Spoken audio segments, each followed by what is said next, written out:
हरे कृष्णा, राधे राधे। कैसे हैं आप सभी।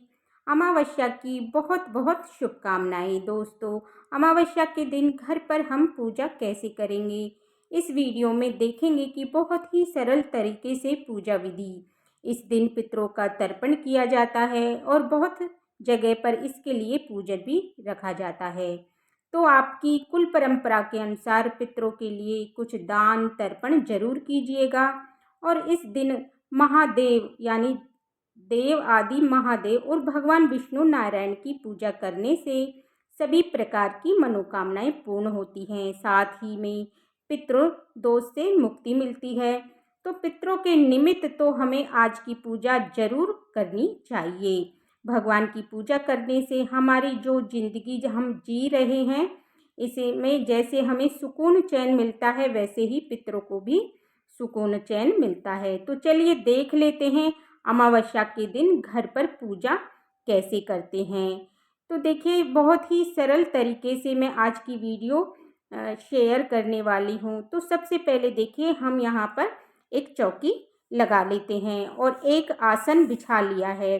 तो मैंने यहाँ पर लाल आसन बिछाया है, आप पीला या सफ़ेद कोई भी आसन लगा सकते हैं। तो फूलों का आसन दिया है मैंने।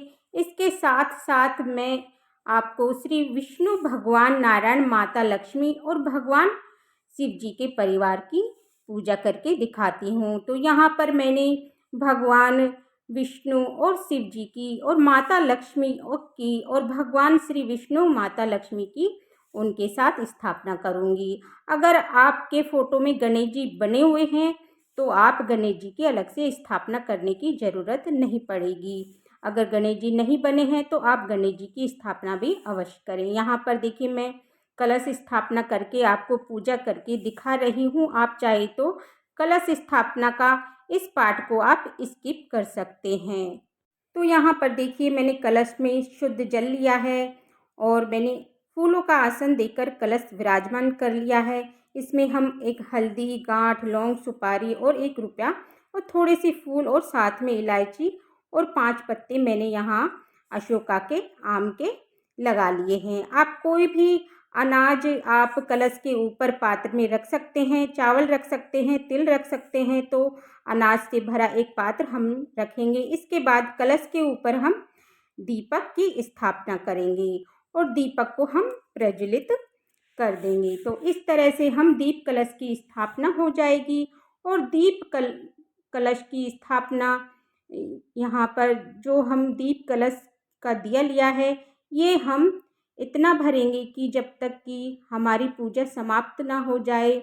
और देखिए, और दीपक जितना भी प्रज्वलित रहे उतना ही अच्छा है। तो दीपक शाम से सुबह तक प्रज्वलित रहता है, तो कम से कम पूजा तक तो प्रज्वलित होना ही चाहिए। साथ ही में हम अलग से दीपक प्रज्वलित कर लेंगे, क्योंकि हम कलश के दीपक को ना तो छू सकते हैं ना ही हिला सकते हैं। इसके बाद हम 1 लोटा यहाँ पर जल लेंगे और फूल लेकर अपने हाथ में सभी भगवान का आह्वान करके, हे भगवान, आज पितरों के निमित्त में मैं ये पूजा रख रही हूँ। मैं सभी पितरों को तृप्ति मिले और शांति मिले और मोक्ष की प्राप्ति हो। आप सभी से यही आशीर्वाद और मनोकामना करती हूँ कि इस तरह से आप भगवान के सामने एक बार मनोकामना रखें। फिर जल का छींटा देते हुए भगवान को स्नान करा देंगे। तो देखिए, हम सभी देवी देवता जितने भी आपके फोटो में विराजमान हैं, तो सभी को हम स्नान कराएंगे। साथ ही में हम मंगल कलश की स्थापना हमने करी है, वहाँ पर भी हम सभी देवी देवताओं का आगमन होता है। तो देखिए, सभी को हम स्नान कराएंगे। इसके बाद देखिए, ओम वस्त्र समर्पयामि, इस मंत्र का जप करते हुए कलावा हम समर्पित करेंगे। तो वस्त्र हम अर्पण करेंगे। तो यहाँ पर देखिए, मैंने कलावा स्वरूप वस्त्र चढ़ा दिया है। फिर भगवान को हम चंदन से टीका करेंगे। तो देखिए, आपके पास पीला चंदन है, उसी से टीका कर सकते हैं। महादेव को हम चंदन से टीका करेंगे और भगवान श्री हरि विष्णु नारायण को हम चंदन से टीका करेंगे। साथ में ही आप कलश को हल्दी से, कुमकुम से, चंदन से, किसी भी चीज़ से टीका कर सकते हैं। और माता रानी को, माता पार्वती को, माता लक्ष्मी को हम रोली से टीका करेंगे। सभी देवी देवताओं को टीका कर लेंगे। इसके बाद देखिए, आपके पास जनेऊ है तो आप जनेऊ चढ़ाइए, नहीं है तो सिंपल जो कलावा आता है वो भी चढ़ा सकते हैं, या फिर देखिए कच्चा सूत आता है 7 बार आप लपेटकर वो भी चढ़ा सकते हैं। फिर भगवान को हम सुगंधित स्वरूप इत्र अर्पण करेंगे। इत्र आप कॉटन से भी लगा सकते हैं या फिर फोटो में भी आप इत्र लगा सकते हैं। फिर हम सभी को फूल समर्पित करेंगे। तो देखिए, लाल फूल माता को चढ़ा दें, और देवियों को लाल फूल प्रिय होते हैं, अगर लाल फूल है तो जरूर चढ़ाइएगा। और भगवान विष्णु को पीला फूल प्रिय होते हैं, तो भगवान विष्णु को पीला फूल समर्पित कर देंगे। और शिव जी को सफ़ेद फूल बहुत प्रिय होते हैं, तो आपके पास जो भी फूल हैं आप चढ़ाइएगा। और भगवान विष्णु नारायण को हम तुलसी पत्र जरूर अर्पण करेंगे। अगर आप भगवान शिव को बेलपत्र भी अर्पण कर सकते हैं। इसके बाद देखिए, फल का भोग समर्पित करेंगे। जो भी ऋतु फल है, आपके पास जो भी फल आपके पास अवेलेबल है, फल चढ़ाइएगा। तो आज के दिन खीर जरूर बनाइएगा। तो देखिए, मैं यहाँ पर खीर बनाकर नहीं दिखाया है, तो यहाँ पर देखिए मैंने भोग स्वरूप बतासे चढ़ा रही हूँ। तो कोई भी मीठा भोग जरूर चढ़ाइएगा, और पितरों के नाम पर खीर या पतासे का भोग जरूर चढ़ाइएगा।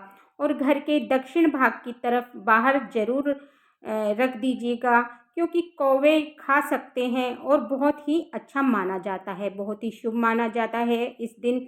इसके बाद हम थोड़ी सी दक्षिणा रखेंगे और 1 लोटा हम जल रखेंगे। तो इस तरह से हमारा पूजन यहाँ पर संपूर्ण हो जाता है। तो हाथ में आप फूल लेकर अमावस्या की कहानी कथा जरूर सुनें। और अमावस्या कथा सुन सकते हैं तो आज के दिन देखिए, दीपदान का विशेष महत्व है। तुलसी में, पीपल के पेड़ में, घर के मंदिर में, भगवान की चौकी पर, और हमारे जो मेन दरवाज़ा होता है उनके दोनों साइड यानी चौखट पर भी दीपदान किया जाता है। तो दीपदान आप कितनी भी संख्या में आप कर सकते हैं। फिर भगवान की हम आरती कर लेंगे और भगवान को आरती दिखा देंगे। इसके बाद हम यहाँ पर भगवान से हाथ जोड़कर पूजा में रही कमियों के लिए क्षमा याचना कर लेंगे। और हम अपने हाथ में जल लेकर 3 बार घुमाकर हम आचमन कर लेंगे। तो पूजा के अगले दिन हमें चौकी हटानी होती है, तो फूल पत्ते जितने भी खाद बन जाते हैं और भोग प्रसाद परिवारजनों में बांट सकते हैं। तो जो हम दान भी कर सकते हैं, दक्षिणा हमें दान करनी होती है। तो इस तरह से बहुत ही सरल विधि से घर पर हम पूजन कर सकते हैं। तो फ्रेंड्स, आज का वीडियो आपको पसंद आया होगा, तो प्लीज़ वीडियो को लाइक कीजिएगा, शेयर कीजिएगा। और आज के लिए इतना ही। सभी को राधे राधे, जय श्री कृष्णा।